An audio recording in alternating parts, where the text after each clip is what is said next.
What's going on, everybody?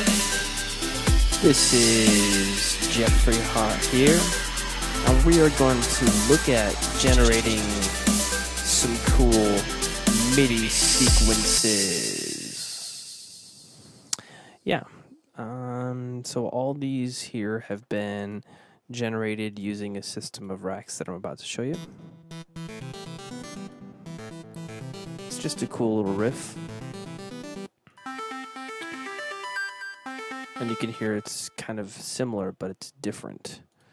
I think that's just the bass line, which I did draw in. This is another one.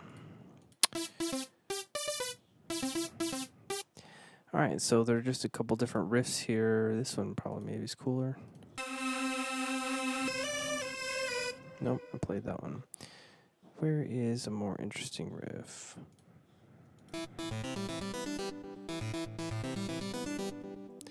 Or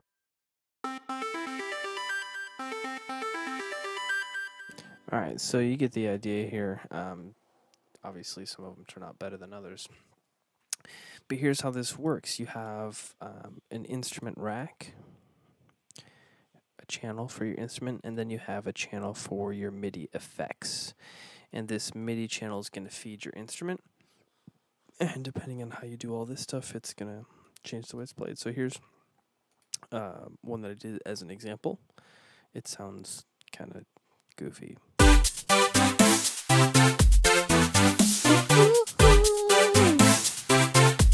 Yeah, so anyway, but that's an example. So let's kind of break down how this is working just by building one really quickly. So let's add 2 MIDI channels.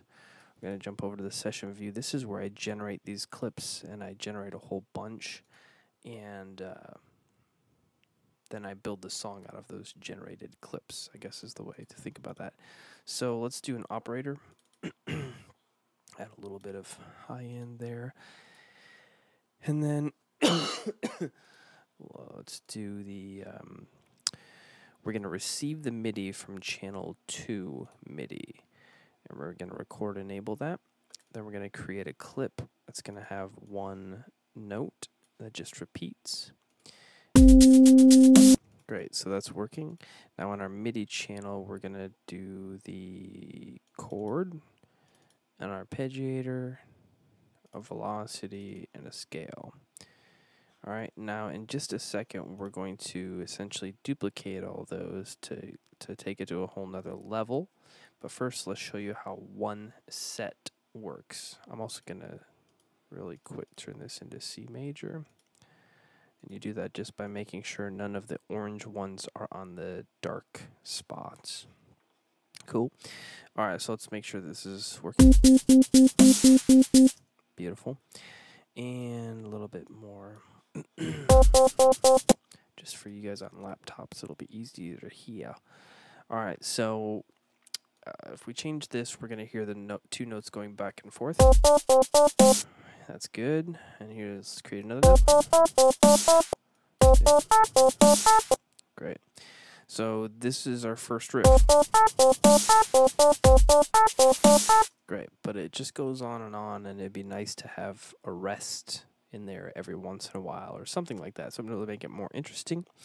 So if we switch this to gate and this to a 2, and we add another note, and we'll bring this all the way down to nothing, we're going to hear that. All right, but it's out of time. It's not playing like a piano player would play it. So if we make sure that it re-triggers every measure, it's going to sound something like this. And let's even do another note. And I find when you start adding more of these, it gets a little bit more complex, and it actually sounds a little bit better. Now, this is like the sweet spot here. Just basically wiggle all these around and then start changing stuff on the arpeggiator. And it's always going to give you correct notes, and it's, you know, technically it's playing the notes in order from lowest to highest. So if I do a -2, it's going to start on that note. just the way that that works. But if we change the style to,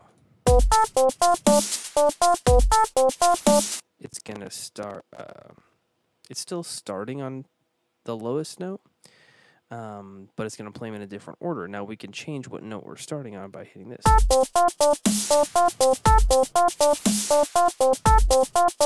That way you can have a lower note playing at a different point in the phrase.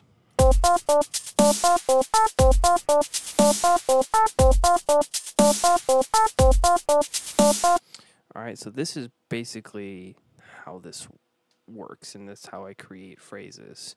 Using that little velocity trick and the scale and this, and then obviously you just... If we make it longer, you know, it's only going to be half. But we could make this phrase longer if we turn this to 2, and this to 2, and this to 2.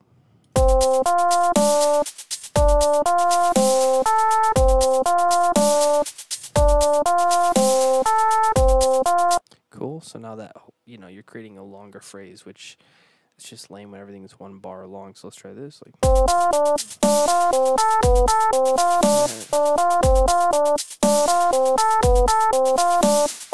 that is not, I don't like that at all. Let's do that. Something like that, right? Cool. Now, what I'll do is I will record. I don't like that enough to record it.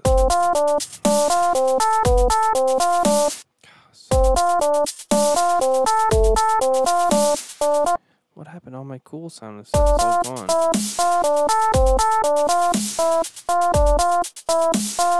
I like that one. All right, let's record that. All I got to do is click this, and it's going to record those notes.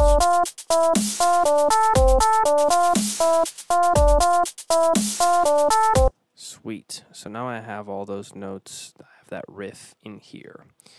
But that's not all. We can take this another step further. So let's duplicate all those effects, or you can just re-drag them in, whatever you want to do. And we're going to just start changing stuff. So generally, if this arpeggiator is set to some longer settings, this one's going to need to be shorter. And this is going to make it sound like we're all those notes that we're playing are actually like chords. So if we do chord trigger.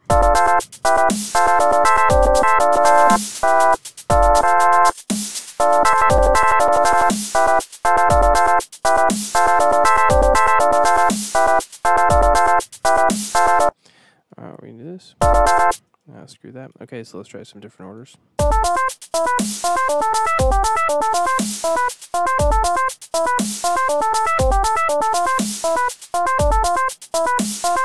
Alright, that's good enough. So now we've got this version, and now we'll create a more complex version.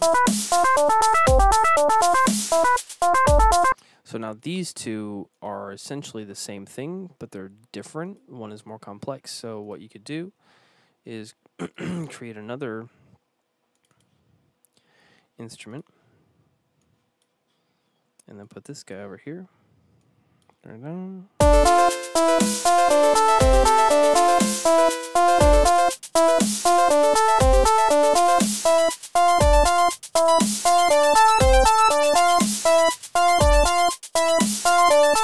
Right, so now you've got two different parts that are playing, you know, and it sounds different, and you use different sounds, and or you could just go from this sound. That's not true. We got it all in.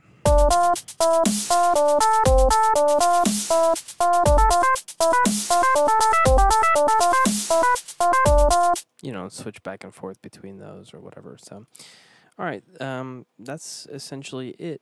Is you just use the first set of devices to create your basis.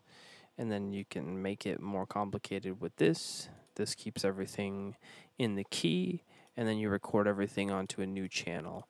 And then when you're done with that, all you gotta do is delete it, and you know you're sitting pretty.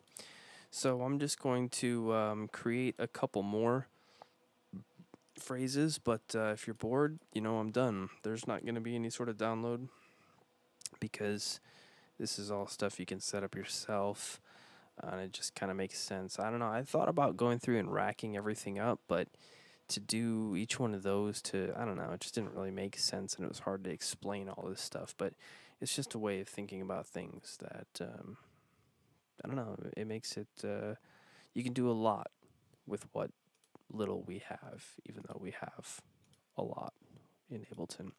So let's set this back to 2. Let's go ahead and stop that clip.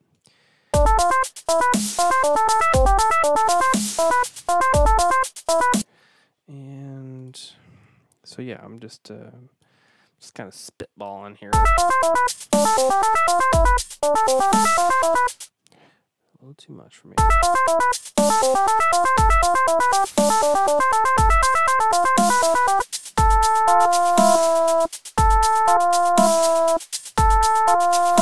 Let's go one more.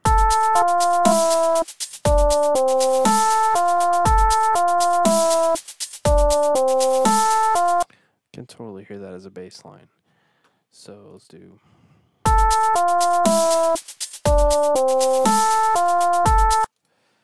Then name it main bass.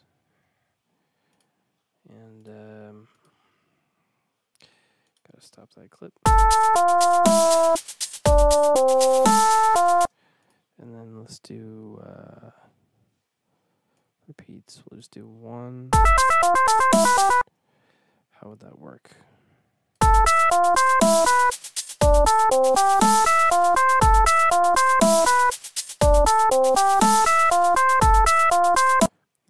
Okay, so that sounds good. So let's just record it.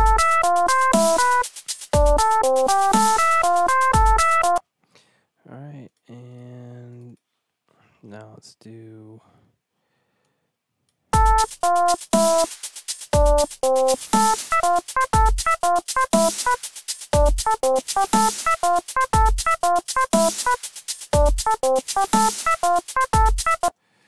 Alright, that's just a swing version.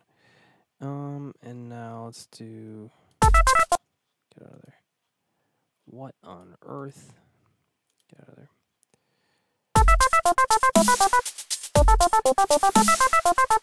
Okay, so this is one of my favorite tricks is so do the steps and then bring this down.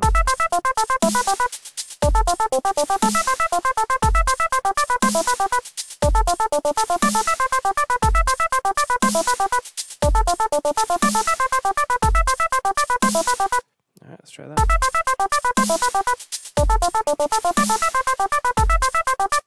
Alright, and now let's do this. Get out of here. Get out of here.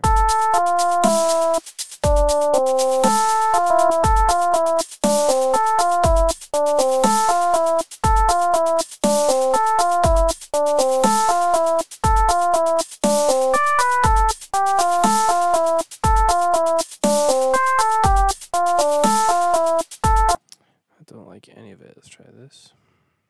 Let's try this.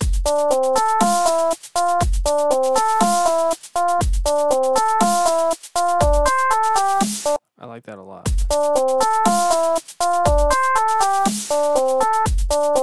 Alright, so moving this offset changed our first note is this actual rest, so it's completely different phrasing.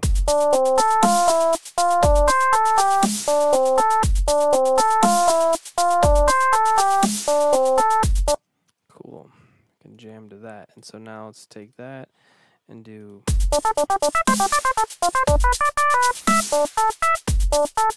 So if this is already set to 1/8 and this is set to 1/8, it's pretty much stupid. It's not really worth it.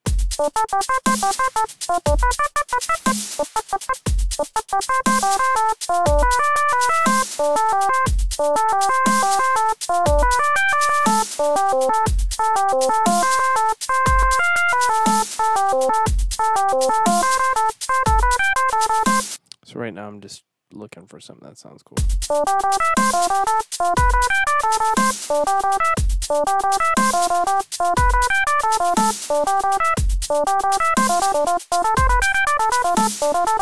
Alright, so let's open this up to quarter notes.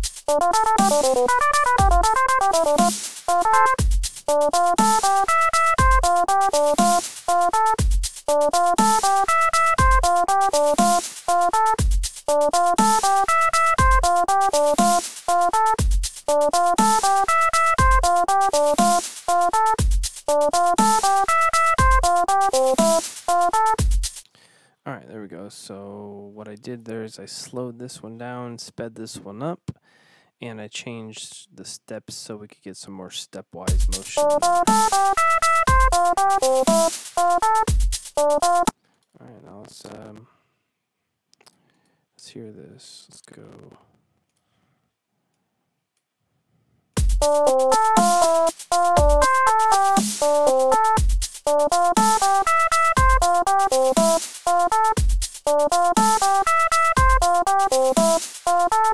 Cool. And the main part. And then, you know, I would just start filling it out and adding different parts. And then, you know, once you have these notes, you can copy them and paste them into a new thing and put arpeggiators on that and change keys or just finding different patches. I don't know. It's been fun kind of just generating sounds from the beginning and then going from there. So that's it. Hope you've enjoyed it. Hope, you know, maybe you found something that's cool. JeffyR.com. Thanks.